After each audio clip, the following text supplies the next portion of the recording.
cenas fortes e inadequadas para menores de 14 anos. Morte. Nossa única certeza nesta vida. Dela ninguém nunca escapou, nem nunca escapará.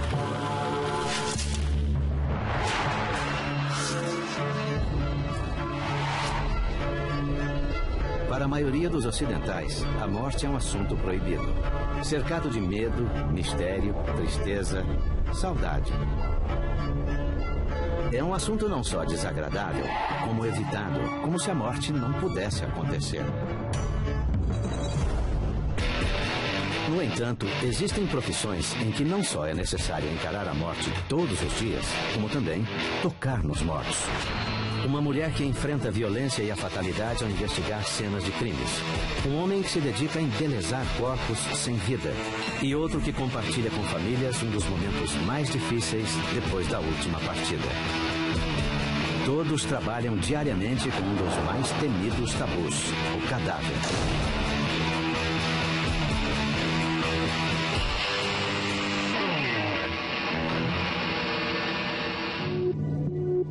Santos, litoral sul de São Paulo, 2 horas da madrugada.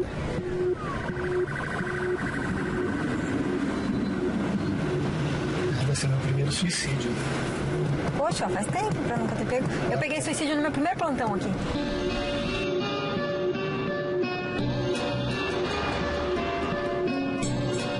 Quando alguém morre de causas não naturais, o caso é de polícia, mas não de qualquer polícia. A polícia científica tem uma rotina intensa e desgastante. Um dia a dia de cara com a morte. Que andar foi esse, não sabe dizer? Carol é parte da equipe responsável por investigar a causa da morte dos moradores de Santos, São Vicente, Cubatão e Praia Grande, no litoral sul do estado de São Paulo.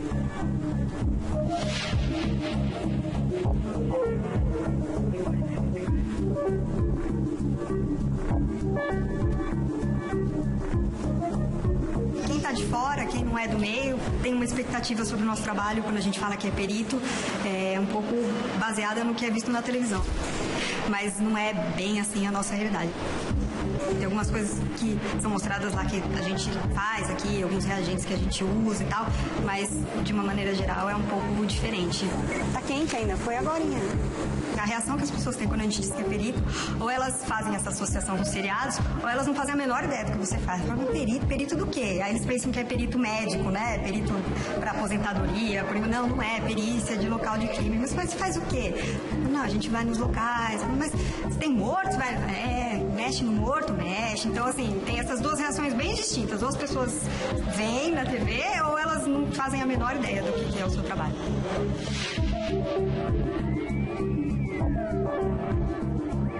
Quando um corpo é encontrado em condições suspeitas, Carol é acionada e se dirige ao local.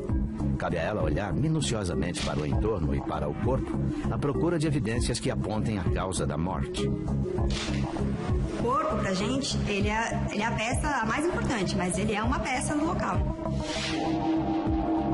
É lógico, eu tenho a consciência de que ele é um corpo e tal, mas eu não penso que é um cadáver, eu penso que é uma parte do meu trabalho. A gente procura sempre uma lesão de defesa, alguma coisa que a pessoa tenha tentado, porque uma pessoa para ser jogada, ela tentou se segurar, ela tentou ou na pessoa que estava jogando ou se segurar nas paredes durante a queda, e não tem nada, tá inteiro. Então todos os indícios levam a suicídio mesmo. Carol está constantemente não apenas de cara com a morte, mas com a sua pior versão, a morte violenta. Mas tá vendo as mãos que a gente vê que não tem unha quebrada, arranhão, nem nada, que é o detalhe da tela. Eu falo muito naturalmente sobre a pessoa que estava morta, estava faltando um pedaço, e às vezes eu vejo que as pessoas estão me olhando esquisito, porque eu perco o parâmetro. Para mim é tão comum, e eu tô acostumada a conversar com pessoas do meu meio, que para elas também é comum, que as pessoas se assustam até.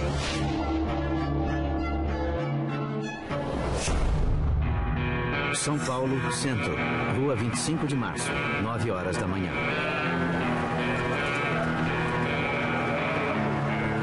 Eu já fiz fisioterapia, trabalhei com esporte, trabalhei com a parte de neuropediatria, já trabalhei com gastronomia, já joguei, fui jogador de basquete e tal, mas acho que agora achei assim o que eu queria fazer em termos de profissão.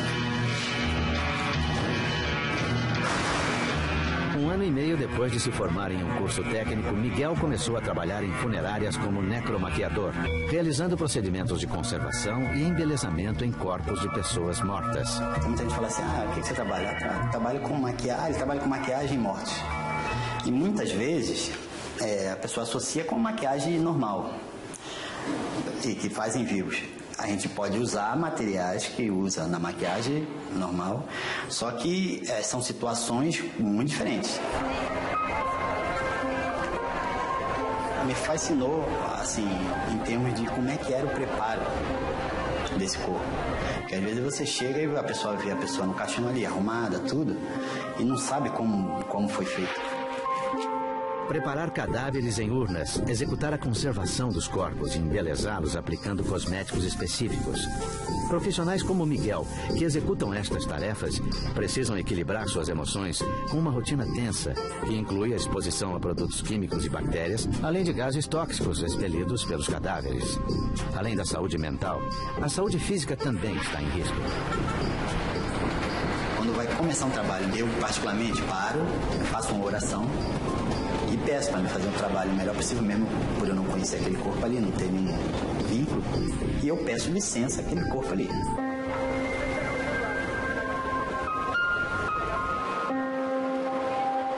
Tem que saber muita anatomia da face, isso aí já é o básico do básico. Tem a parte de direito, tem a parte de traumatologia, tem a parte de maquiagem, né, que a base da maquiagem normal mesmo. Aí dá quanto? Essa parte da carne de porco a gente usa na parte de sutura. Então a gente treina com a carne de porco para o aluno ter uma noção. E às vezes você vai pegar situações em rosto que você vai precisar fazer a sutura. Aqui mesmo, teve uma menina que chegou com 37 facadas pelo corpo todo.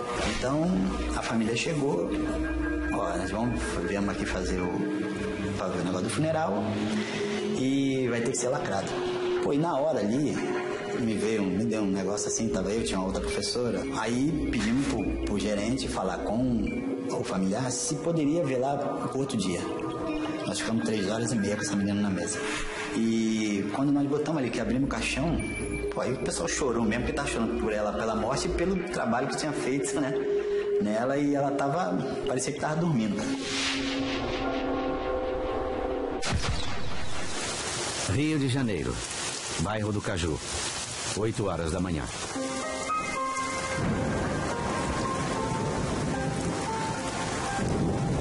Não tem nada de anormal aqui, nada de anormal. Simplesmente um lugar onde todos nós iremos repousar. É só o nosso descanso eterno. Aqui, só isso, mais nada. Aqui é a nossa morada, a morada de nós todos.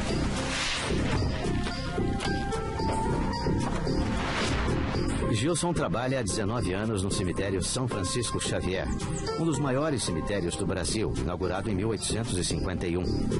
Hoje são realizados nele cerca de 40 enterros e 30 exumações todos os dias. Eu já fiz de tudo um pouco nessa vida. Já fui camelô, bombeiro hidráulico, pintor de automóvel, já trabalhei na roça, ajudei a construir a Marquês de Sapucaí, na época que era armação de madeira.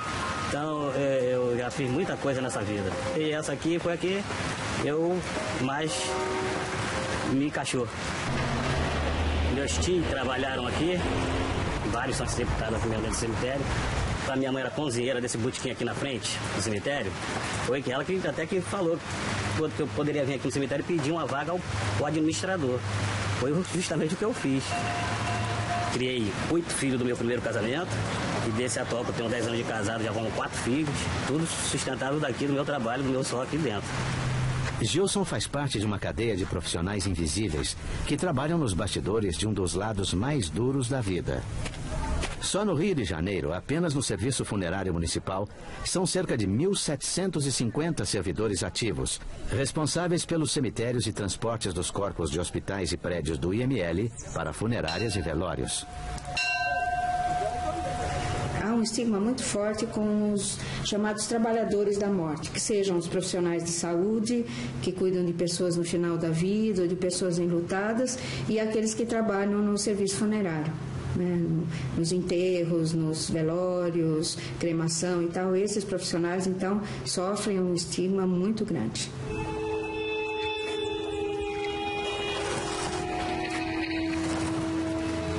No começo foi difícil, era pesadelos um atrás do outro. Aí só acabava de almoçar, quando ia tirar um cochilo, já vinha é um pesadelo que é, sei lá, uma coisa assim meio pesada, sabe? Assim a gente sentiu o espírito sair do corpo e tentar querer voltar, e aquela agonia, aquela coisa toda, até acostumar foi um pouco difícil.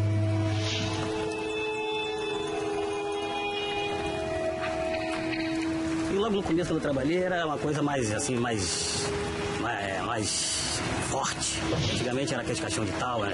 Então vinha corpo, às vezes, em decomposição, vinha com a barriga para fora, era braço para lá de fora. Então aquilo tudo apavorado, era coisa aterrorizante, sabe o que é? Mexer num corpo assassinado, cortar para descobrir a causa da morte, limpar covas e jazigos, carregar caixões, sepultar.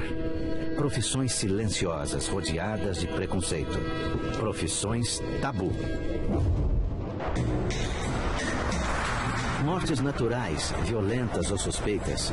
Mesmo para quem não acredita que a morte seja o fim de tudo, o corpo morto é um fato que precisa ser encarado. Em caso de morte natural, após um médico assinar um atestado de óbito, o corpo é conduzido para um serviço funerário. Porém, em caso de morte violenta ou suspeita, a polícia é acionada e o corpo é encaminhado para o Instituto Médico Legal. O IML presta serviços de polícia científica na área da medicina legal e ajuda a polícia criminal nas investigações. Uma polícia técnica e científica. Então, o que a gente faz num local nem sempre vai terminar ali. Dependendo do tipo de caso, dúvida, é importante trabalhar junto com o legista. Eu tenho esse hábito. Ou eu ligo ou eu acompanho no próprio IML.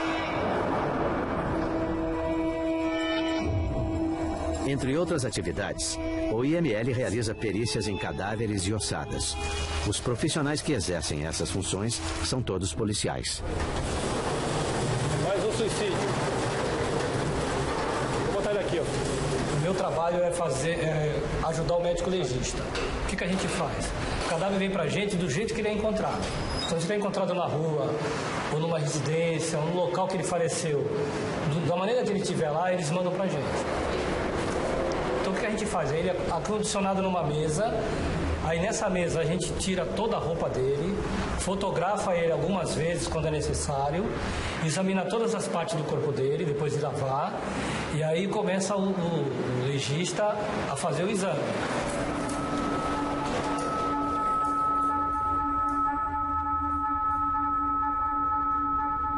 É possível que um profissional que trabalhe numa determinada profissão tenha um impulso mais de abrir, de ver como é dentro? É possível.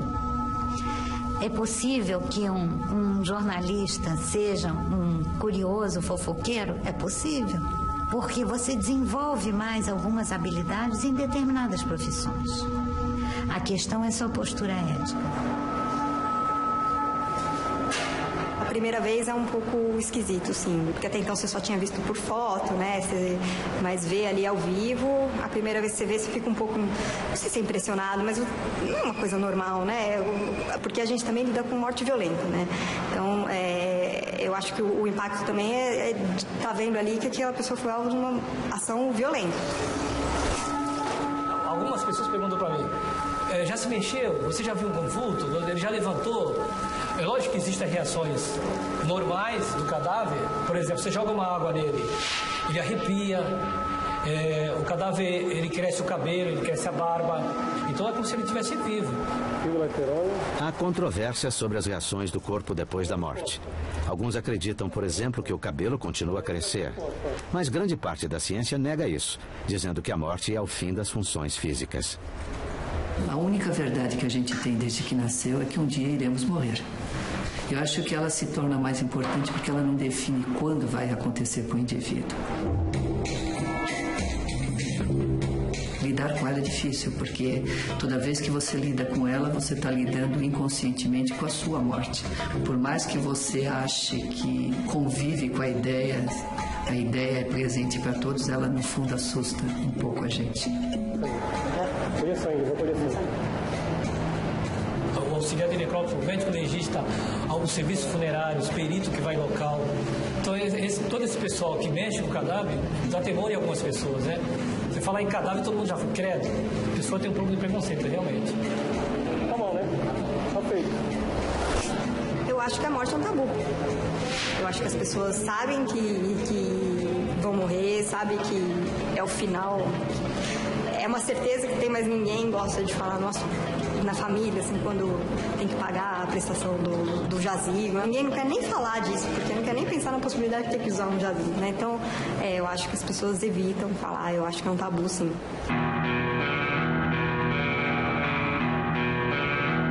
Tem vários tipos de causa-morte, tem causa-morte já da parte violenta, às vezes é facada, às vezes é projétil de arma de fogo, às vezes é acidente. Então chega pra gente na parte de necromaquiagem uma coisa às vezes bem complicada.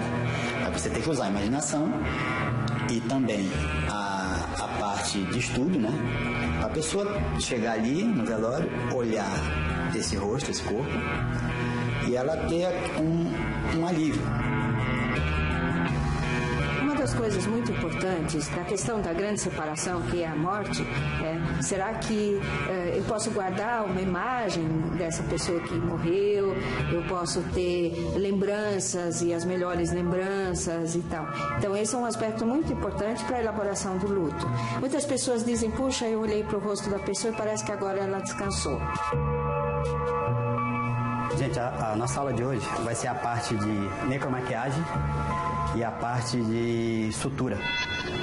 Bom, agora nós vamos começar a parte de higienização e a sequência da maquiagem. Hoje existem várias escolas que oferecem cursos de necromaquiagem por todo o Brasil. São cada vez mais os interessados nesta área, atraídos principalmente pela possibilidade de bons salários. No entanto, nem todos que começam o curso conseguem colocá-lo em prática.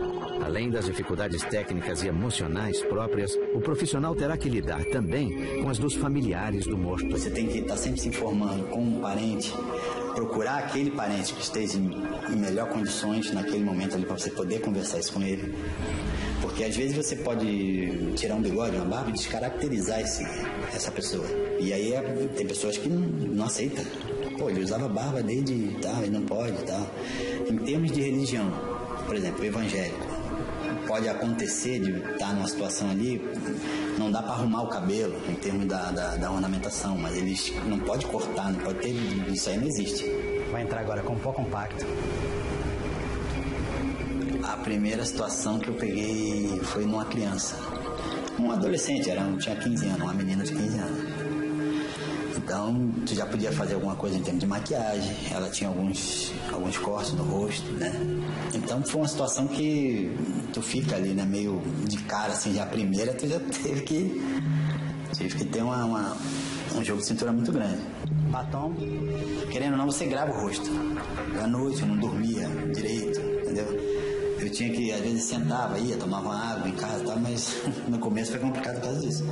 Mas depois você vai acostumando, não é que fica uma coisa assim, tranquila, fácil, entendeu?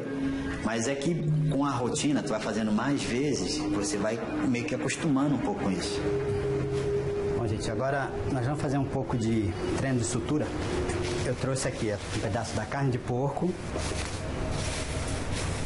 As pessoas têm a ideia que se você trabalhar com a morte, você vai se contaminar com essa morte do ponto de vista psíquico também, você vai ficar tomada por isso. A morte é difícil, né? Ela mexe com sentimentos muito profundos e tal, e o corpo morto ainda é uma situação que para muitas pessoas causa nojo, repulsa, susto, medo. Então os profissionais que trabalham com isso é como se eles incorporassem esses sentimentos. Então há um não reconhecimento e, pelo contrário, um certo horror em relação ao trabalho deles. Por outro lado, como é que a gente sobreviveria sem o trabalho deles? Quem é que faria esse trabalho?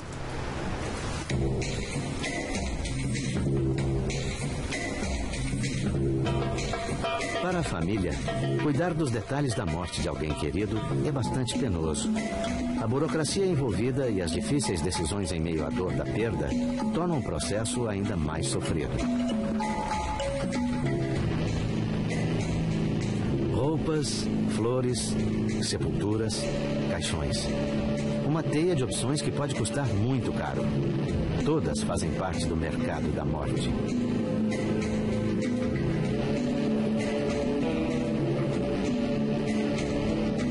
Trabalhar com a morte.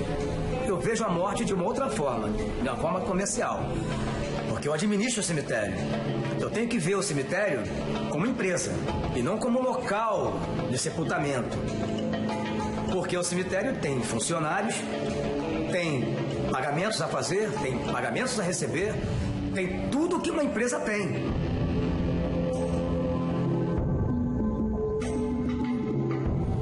Tem pessoas que têm medo só da palavra morte, cemitério, tem pessoas que têm trauma. Conheço pessoas que não colocam os pés no cemitério. Mas para mim ela não é um tabu. Para mim ela é um comércio.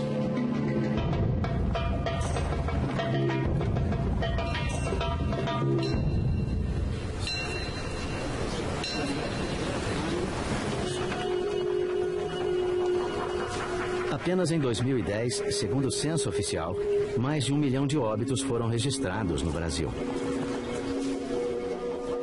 Com serviços funerários que incluem desde o transporte e preparo dos corpos até enterros e cremações, a morte é um mercado que movimenta cerca de 7 bilhões de reais por ano. Sem dúvida, um bom negócio.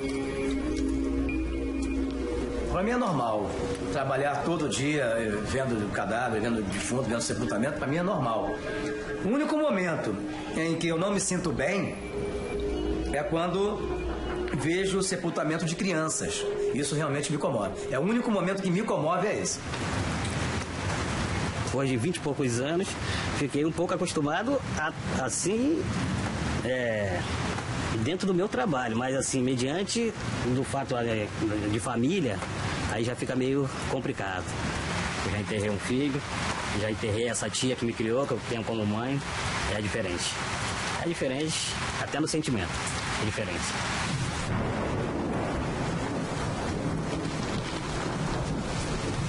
Mais sofrido, mais difícil, é quando me colocam para trabalhar, para sepultar nos carneiros de anjo, nos carneirinhos de criança. É a parte que eu já não gosto, que eu não gosto nem muito de relatar a respeito, porque já fazendo um sepultamento de uma criança, a mãe, o sentimento de uma mãe, eu acho que é muito forte, então aquilo toca, aquilo choca muito. Aí me deixa um pouco meio abatido, um pouco meio, sei lá, assim, triste. O meu trabalho? Aqui do meu trabalho que eu mais gosto é dessa paz, essa tranquilidade que tem aqui dentro. Porque aqui é a verdadeira calmaria. Aqui a gente vive tranquilo. Diante de certas circunstâncias, o resto é uma maravilha. Ainda mais quando bate aquela brisazinha, aquele ventozinho, quando sopra, aí é uma maravilha, não tem coisa melhor. Ainda mais quando a gente está caminhando, quando eu vou fazer, às vezes, um enterro, a gente vai caminhando e bate aquele ventinho, aquela sobra, aquela brisa, parece que Deus está do nosso lado, estamos caminhando junto com Ele. E isso para mim é uma maravilha, eu adoro.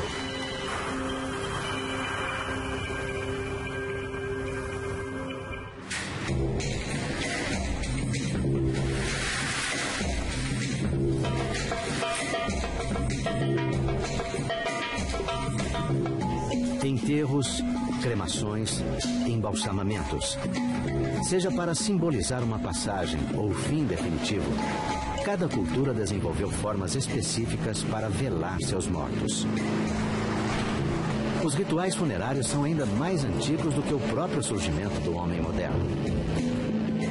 Pesquisadores encontraram na Ásia e Europa evidências de rituais de sepultamento de pelo menos 60 mil anos.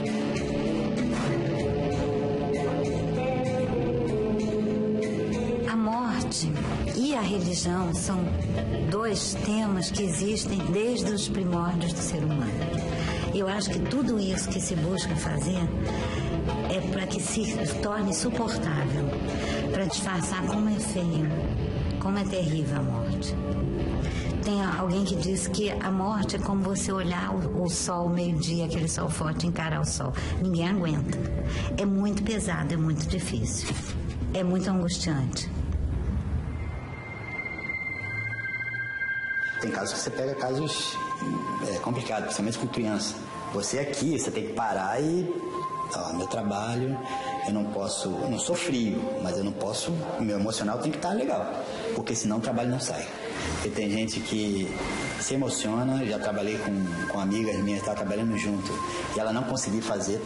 Às vezes você precisa, mesmo criança, precisa suturar. Então, essa parte emocional, você começa a se deixar entrar naquilo ali, e se emocionar com aquela criança ou com aquela pessoa que está ali, o trabalho fica mais difícil um pouco.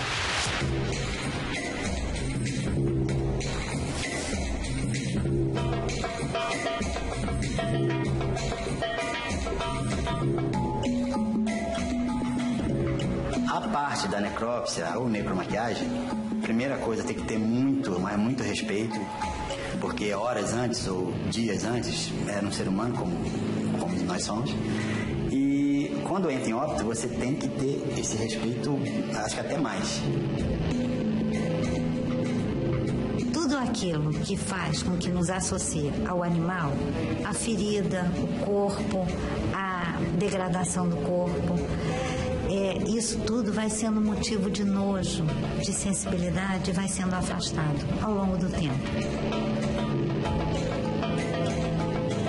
Tem essa parte de pessoas que não conseguem lidar com a parte psicológica e parte para esse lado. Tenho conhecimento de pessoas que, para ela fazer uma necromaquiagem, ela tem que passar ali antes e tomar alguma coisa. Eu acho que é tipo assim, como se fosse encorajando ela. Então é uma situação, assim, é triste.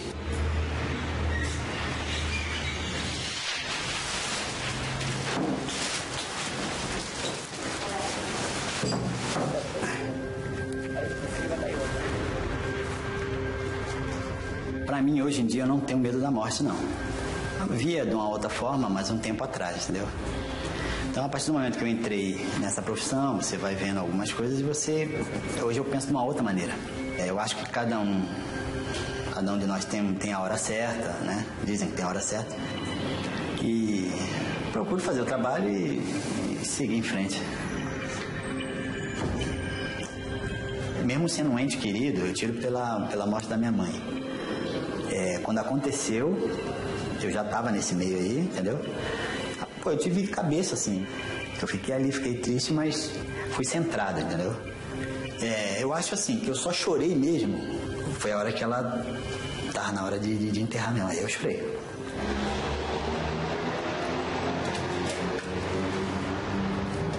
E às vezes você chega, estamos conversando, você trabalha com o quê? Eu trabalho com vendas, eu trabalho com escritório, sou dentista, sou isso. Então quando você fala em termos de necromaquiador, tanatopraxista ou necropsia, a pessoa já, nossa, é um trabalho sujo, é um trabalho em metrô, às vezes, eu tô com a minha maleta, tá conversando, tá ali uma situação de conhecer naquele momento. Você fala em necromaquiagem, a pessoa quer correr de perto de você.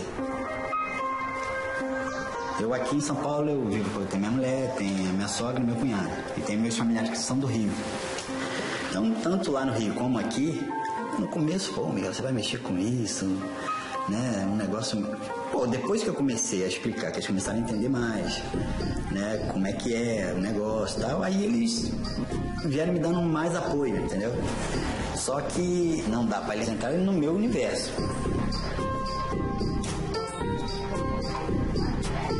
Eu conheci o Miguel numa balada. E aí a gente se conheceu num papo desse, assim, meio informal. E ficamos amigos durante 15 dias, 15 horas e 15 anos. No primeiro momento, vamos supor, eu não me senti incomodada. O que eu sentia era um ponto de interrogação. Como será que é isso? Como que as coisas acontecem? Como ele vai reagir? Então, eu estranhei, mas não tenha ficado incomodada.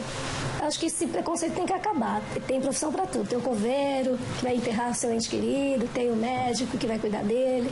Então, eu rezo muito para que isso passe. Os policiais forenses são muito valorizados pelos seriados de TV americanos. Neles, os equipamentos são de última geração. Não há crime que não seja solucionado e os policiais estão sempre com uma aparência saudável. No entanto, a realidade é bem diferente. Na minha equipe, são 23 peritos trabalhando em tudo. São 2 peritas mulheres só.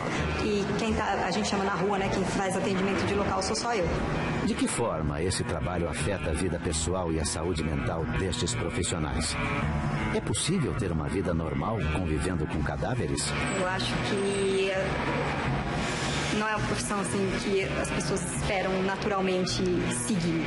Ninguém fala quando você está na escola que você vai ser quando crescer, né? Não fala esse perito criminal. Então, quem vai atrás é quem conhece ou quem já ouviu falar do assunto. Eu acho que é um tabu, sim. Eu vi assim que você pode ser útil numa coisa importante, assim, que é um esclarecimento de um homicídio, né, de um crime de uma maneira geral. Então eu acho que começou por aí, foi essa vontade de poder fazer alguma coisa legal, assim, que tivesse um resultado prático. Tem caso que marca a gente. Eu atendi um caso com criança que foi um caso muito feio de fazer, a gente ficou muito sensibilizado esse dia, porque foi o pai, ele estava separado da esposa já há um tempo e ela arrumou um outro namorado, já separados. E ele não soube lidar com aquilo, ele matou a própria filha e depois ele se matou. Esse foi um caso muito chocante de fazer, porque morte com criança mas a gente fica mais sensibilizada e por um motivo absolutamente estúpido, né? Assim, eu não costumo sonhar, né? Eu sonhei com essa menina já, na época que eu atendi. Então, esse foi um caso que foi bastante marcante, assim.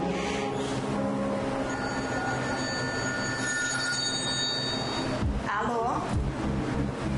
Oi, tudo bem? O que você tem aí? Um homicídio.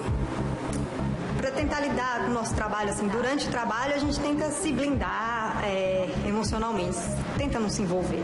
Eu acho que não é indiferente, sendo indiferente ninguém é. O dia também que eu ficar indiferente a um caso, falando, mais um, que saco, eu mudo de trabalho, porque eu acho que é isso que, essa indignação que tem que te instigar a tentar solucionar aquilo.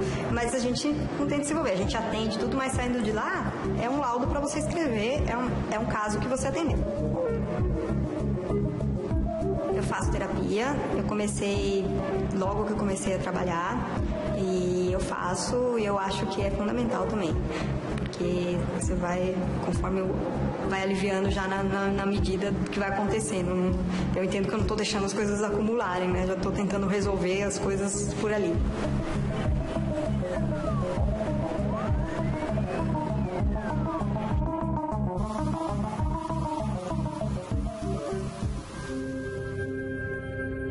Além de sepultar os mortos, os coveiros têm a difícil tarefa de exumá-los.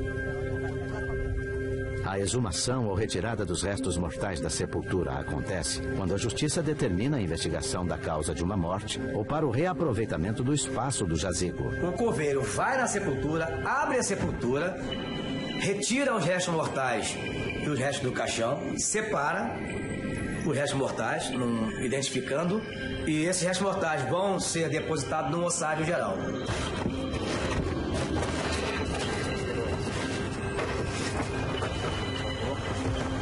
A exumação é uma das partes mais difíceis do trabalho do coveiro. Este processo requer que ele toque nos ossos, há muito tempo enterrados, um por um, direta e minuciosamente.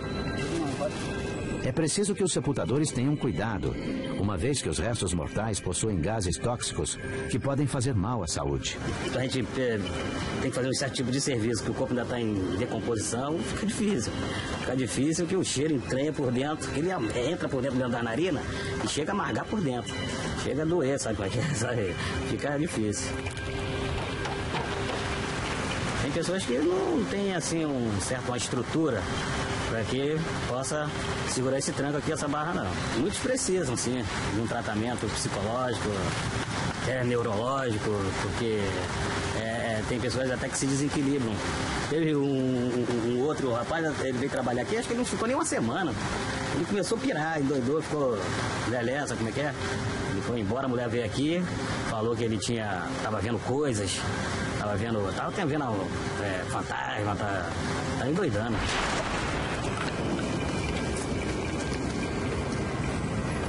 Uma das coisas que o pessoal se queixa muito, além dessa desvalorização, é que eles não têm algum tipo de cuidado a eles, né? Cuidado médico, cuidado psicológico, tem o serviço médico, mas muitas vezes eles acham que não devem procurar e tal, porque isso daria indicação que eles não estão bem, isso poderia afetar, vamos dizer, em termos do próprio emprego. E que a gente sabe que o índice de alcoolismo é muito grande entre eles, né? Porque é uma forma de extravasar, vamos dizer, um sentimento difícil e tal. Até acostumar com tudo isso, era só acabar aqui e sair e beber tomava logo um conhaque. Bebi muito, às vezes mesmo até quando fazia uma exumação que estava um pouco assim fora do anormal, já saía direto daqui lá pra fora pra beber. Bebi muito. Hoje em dia não, hoje em dia tô caminhando, sou novo convertido, mas já bebi muito.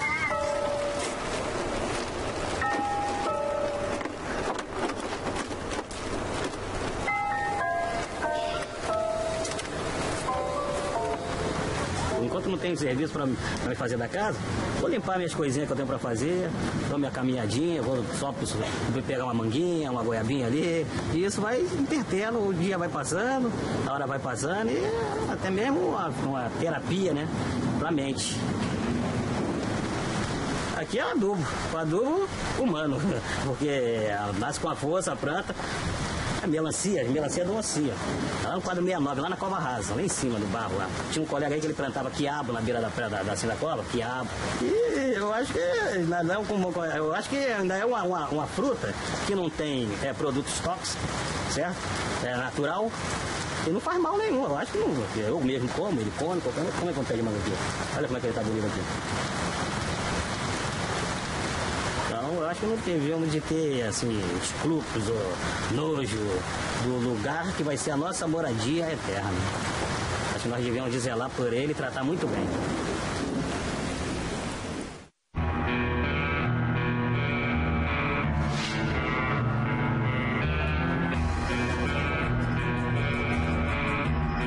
Gilson, Carolina e Miguel são profissionais da morte que lidam diariamente com o que a sociedade mais teme e rejeita. Mas será que a experiência cotidiana de tocar, cuidar ou enterrar os mortos modifica a perspectiva dessas pessoas diante de uma realidade tão enigmática e definitiva?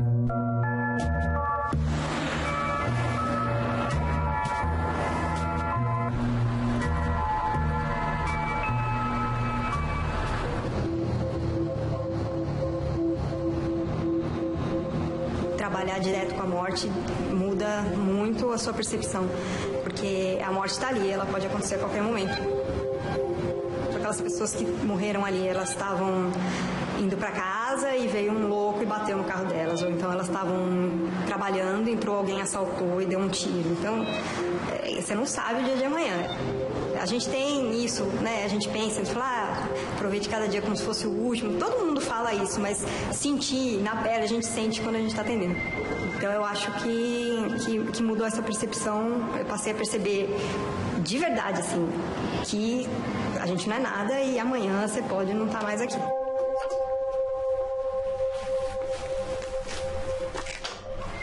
Psicologicamente, eu acho que mudou muito. Eu tinha, não sei se a palavra certa é um medo, e acho que a maioria das pessoas tem em termos da morte.